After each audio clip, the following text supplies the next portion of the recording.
Good evening. It was passionate, at times personal, and certainly colorful. But more than anything, it was a physical endurance contest. Last night's 3-hour-long debate among the Republican frontrunners had the candidates sweating it out.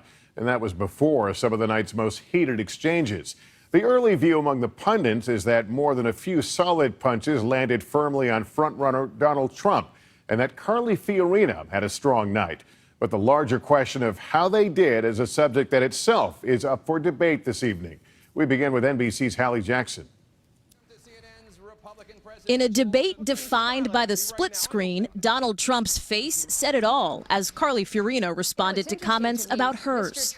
Last week in Rolling Stone magazine, Donald Trump said the following about you, quote, "Look at that face. Would anyone vote for that?" I think women all over this country heard very clearly what Mr. Trump said. She's got a beautiful face, and I think she's a beautiful woman. One of the most talked about moments of the 3-hour marathon as Fiorina rocketed nearly to the top of the social media standings, along with Donald Trump, Jeb Bush, and Ben Carson. But the divide on stage ran deeper than what we saw on the TV screen, exposing disconnects within the Republican Party, still litigating the Iraq War, the critics low-fiving. I didn't want to go into Iraq, and I fought it. As Bush defended his brother's policy. And he did keep us safe. Whether to legalize marijuana prompted a very personal moment. My husband Frank and I buried a child to drug addiction.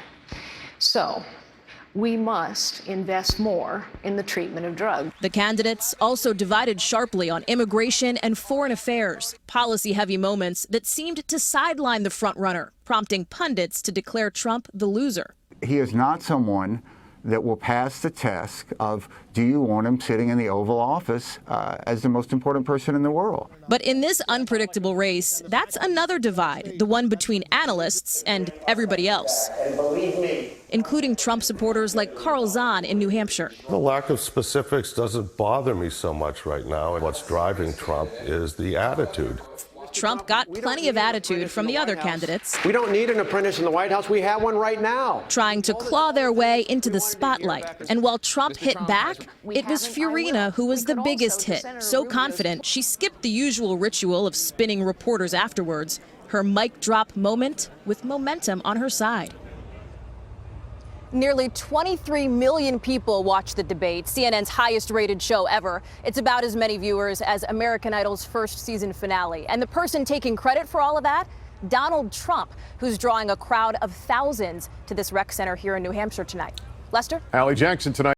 Hey, NBC News fans, thanks for checking out our YouTube channel. Subscribe by clicking on that button down here, and then click on any of the videos over here to watch the latest interviews, show highlights, and digital exclusives. Thanks for watching.